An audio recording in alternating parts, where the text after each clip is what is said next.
tal? ¿Cómo están? Bienvenidos a una nueva mañana de radio. Estamos estrenando el jueves 11 de diciembre. Esto es Más de Uno, esto es Onda Cero, esto es la radio de moda, la radio que crece, la radio que gusta.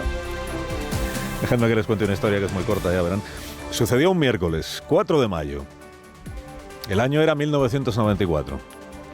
A media tarde de aquel día, como cada jornada, las redacciones de los periódicos elaboraban la edición del día siguiente. En las redacciones de las emisoras de radio preparábamos el informativo de las 8 de la tarde. Veníamos de unos días trepidantes, en los que en cualquier momento saltaban noticias, pero de las gordas, ¿no? La semana anterior, por ejemplo, había desaparecido Luis Roldán, director general de la Guardia Civil, que estuvo a punto de ser ministro, y que, cercado por la investigación sobre su patrimonio oculto, dio esquinazo al juzgado, dio esquinazo a la policía y se fugó de España. Y el ministro del Interior, la semana anterior, había ofrecido su cabeza al presidente, Felipe González, pero aún tenía la esperanza de poder capturar a Luis Roldán antes de dimitir del todo. Bueno, había aquellos días un escándalo financiero que estaba siendo destapado y que salpicaba a personas con mucho dinero y muy vinculadas al poder político. El escándalo se llamaba Ibercorp.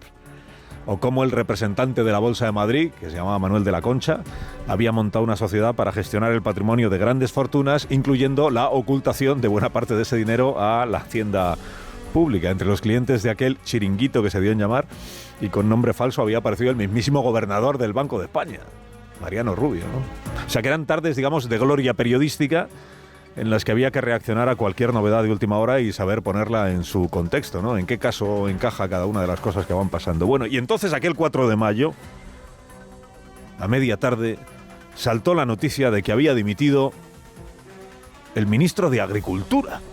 Dicen, ¿pero qué me estás diciendo? El de Agricultura, desconcierto general en las redacciones. En medio del torbellino aquel de investigaciones, de escándalos, de altos cargos presuntos, dimitía el de Agricultura, que, con todo el afecto para el actual, que es Luis Planas, el ministro de Agricultura acostumbra a ser el más anodino de cualquier gabinete. El ministro de Agricultura es noticia pues, cuando hay una epidemia animal o cuando se negocian las cuotas de pesca, pero ya está, ¿no? Se llamaba Vicente Albero, aquel ministro de Agricultura, y su nombre quedó como símbolo de la descomposición total de un gobierno. Porque el comentario, claro, aquella tarde era, ya, si dimite hasta el de Agricultura. Luego se supo que dimitía porque él también era cliente del gestor ocultador de la Concha, o sea, de Ibercorp.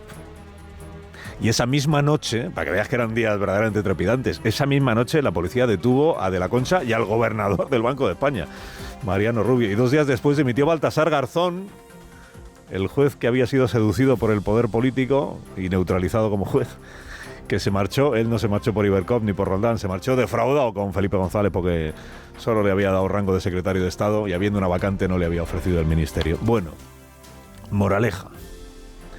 Cuando es tal el cúmulo de noticias que salpican al gobierno, cuando es tal el cúmulo que las redacciones, desconcertadas, se preguntan, ¿esto que acaba de salir es parte de un escándalo conocido o ya es otro escándalo nuevo?, es que ese gobierno ha entrado en modo albero, o sea, la descomposición. A media tarde ayer saltó la noticia de que la UCO había detenido a la fontanera reportera. Ni fontanera ni cobarde. Mi trabajo es mi trabajo. Para alguien puede resultar incómodo que haya periodistas que investigamos, pero, señores, es que esto es un derecho constitucional. ¿Se considera usted una periodista de investigación? Sí. ¿Nos podría decir si alguna vez ha publicado alguna investigación? No. Digo, hay aquellos días de bromas y de imposturas, ¿no? Es un derecho constitucional ser periodista e investigar. Saltó ayer la noticia de que Leire Díez había sido llevada al calabozo y la pregunta fue, ¿pero esto es por su caso aquel de las maniobras en la oscuridad para denigrar a la UCO, a jueces, a fiscales, con la munición Villareja de Pérez Dolcel, su compadre? ¿O es por un caso nuevo? Pues bingo, es nuevo. Este va de contratos públicos amañados. A la vez fue detenido Vicente Fernández Guerrero, un tal Vicente Fernández Guerrero, bueno, un tal para usted y para mí, un tal Vicente Fernández, pero no es un tal para María Jesús Montero, o para Ábalos, o para Cerdán. Fue el primer presidente de la SEPI, Grupo de Empresas Públicas, de la etapa de Pedro Sánchez. La SEPI está adscrita al Ministerio de Hacienda, o sea, María Jesús Montero. El señor Fernández Guerrero venía de hacer carrera política en la Junta de Andalucía, época socialista. Y en ese mismo tiempo en el que él presidía la SEPI, Leire Díez, la reportera autónoma, fue colocada en la empresa pública del uranio, dependiente de la SEPI. La misma empresa pública que hoy preside el exgerente del PSOE, Moreno Pavón. Y después de ejercer en la SEPI, resulta que el señor Fernández Guerrero prestó servicios a Servinávar, o sea, a Santos. Es que el mundo al final es muy pequeño, ¿se da usted cuenta? ¿Qué pequeño es el mundo? El mundo es un pañuelo. Bueno, el gobierno está en modo albero.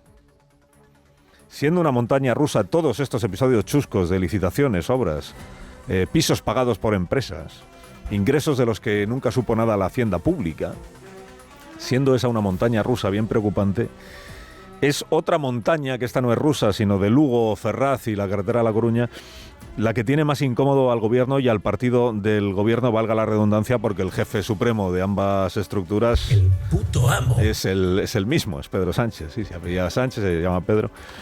Y ayer respondió en el Congreso de los Diputados a la pregunta de Feijóo sobre los atributos que encontró en Paco Salazar, invocando una encuesta sobre acoso laboral que ha hecho uno de sus ministerios y que refleja que al final es que está tan extendido el acoso laboral que, oye, es el pan de cada día. Si esta es la forma de responder a un caso que escuece, que es el caso Salazar, si la forma de responder es el escapismo, si esto es lo que ha aprendido Pedro Sánchez del feminismo, pues es natural que el vértigo total se haya instalado en Ferraz y en la Moncloa.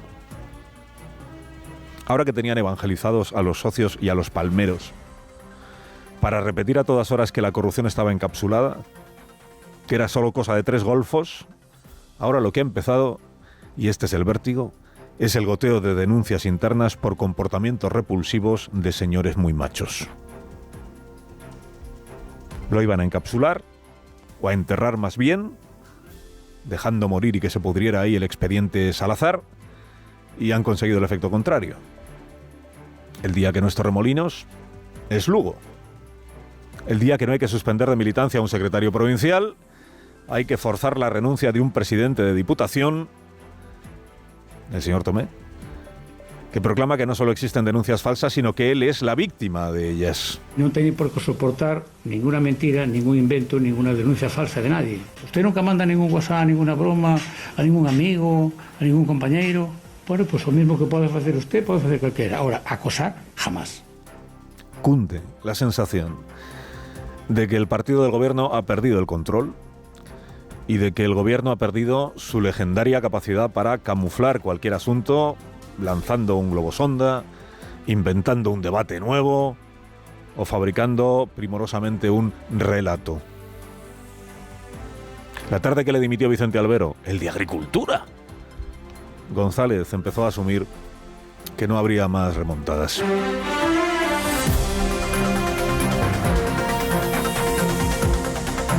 Es hábil el diputado Rufián, es inteligente y es hábil y además es trabajador. Está más cómodo que nunca en la vida y en el debate parlamentario. Ya se curó de la alergia infantil, aquella que sentía por las Cortes españolas, de las que prometió librarse en cuanto Cataluña dejara de ser España. O sea, ya aparcado el independentismo en sus discursos, la autodeterminación, la plurinacionalidad, en fin, todas aquellas banderas que en otro tiempo le parecían prioritarias. Ya se pasó la urgencia de la República Catalana y todo aquello.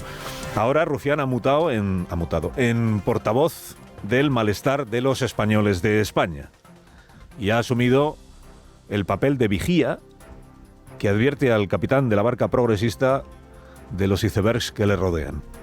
Una semana advierte sobre la vivienda y bien tirada está la advertencia.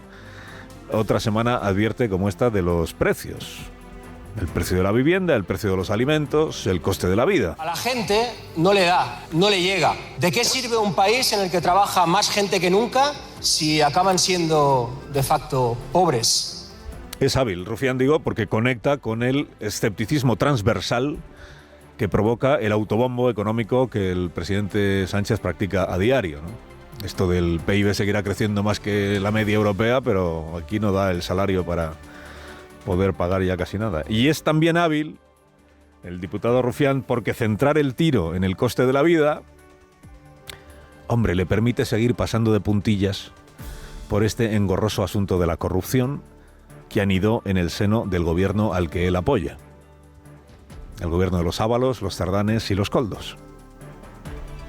Este nuevo Rufián que se ofrece como portavoz del hombre de la calle, igual se aleja un poco del hombre de la calle cuando abraza la doctrina gubernamental e interesada, según la cual si un ministro mete la mano en la caja para enriquecerse él, pero no a su partido, oye, nada hay que reprocharle a quien lo tuvo a su cargo. Mientras solo se haya enriquecido él, aunque sea a costa de contratos públicos amañados, hay que aceptar que el presidente era ajeno y, por supuesto, era ignorante de todo lo que estaba sucediendo. Dices, pero si el enriquecimiento hubiera sido del partido, entonces nadie le consentiría al presidente ni ignorancia ni inocencia, ¿no? Y dice, ¿y por qué? ¿Y por qué? ¿Qué pasaría si se encontraran indicios de financiación irregular del PSOE y el presidente alegara que estaba tan al margen y tan en babia de eso como de todo lo demás? ¿Por qué no le iba a creer Rufián?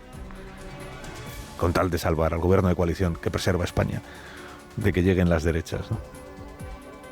No es solo el precio de los alimentos lo que ha subido, Gabriel, es el precio que pagan los costaleros del gobierno por permanecer de perfil a sabiendas de lo incómoda que resulta esa posición, ¿eh?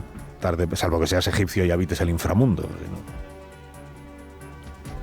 Luis Roldán, ya que le he mencionado antes, aquel corrupto que se fugó días antes de la dimisión de Vicente Albero y de la dimisión de Antonio Asunción y de la dimisión de Baltasar Garzón y de tantas cosas que pasaron en aquellos días.